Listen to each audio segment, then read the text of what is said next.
ৰাস পূৰ্ণিমাৰ নিশা দ্বিতীয় বৃন্দাবনলৈ পৰ্যবেক্ষিত হ'ল কলিয়াবৰ। বৃদ্ধ ককা পুৰুষ যুৱকৰ লয়লাস নৃত্যত মন্ত্ৰমুগ্ধ হ'ল অজস্ৰজন। স্থানীয় বিধায়ক তথা মন্ত্ৰী কেশৱ মহন্ত উপস্থিত থাকি উদ্বোধন কৰে ল'ৰা ৰাস।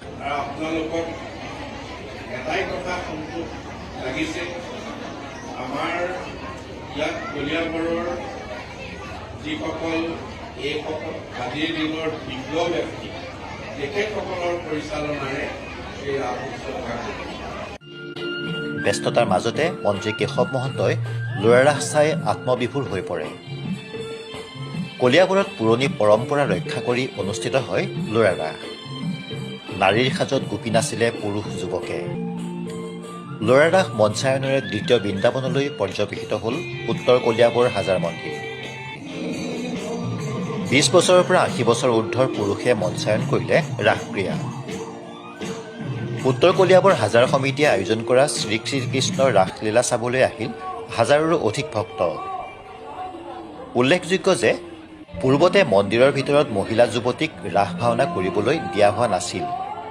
সেই পৰম্পৰা ৰক্ষা কৰিয়ে এইবেলি উত্তৰ কলিয়াবৰ হাজাৰ মন্দিৰ প্ৰাংগণত কেৱল পুৰুষৰ দ্বাৰা মঞ্চায়ন হ'ল ৰাসক্ৰিয়া।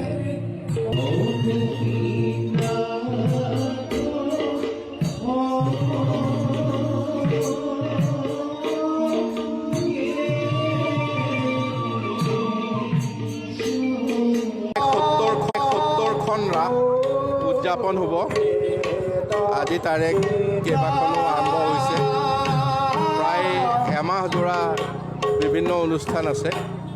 গতিকে কলিয়াবৰত এয়া উত্তৰ কলিয়াবৰ হাজাৰ হাটবৰ হাজাৰলৈ গৈছিলোঁ। গতিকে কলিয়াবৰত গুৰুজনাৰ কৃষ্টি সংস্কৃতিৰ যিটো প্ৰসাৰ আৰু তাৰ আমাক ধৰি ৰাখিবলৈ যিখিনি ব্যৱস্থা কৰিছে, কলিয়াবৰ ৰাইজে এতিয়া এইটো জাতীয় কৰ্তব্য কৰিছে বুলি ভাবিছোঁ।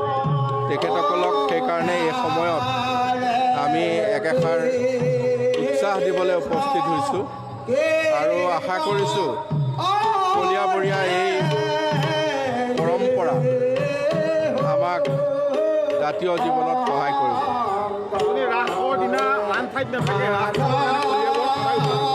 মই সেইকাৰণে যোৱাকালি মঙলদৈত এদিন আগবঢ়াই দিলোঁ।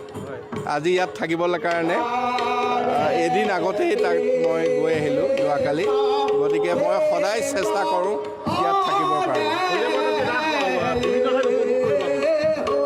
মই যিমানকেইখন পাৰোঁ মাতবোল লগাম।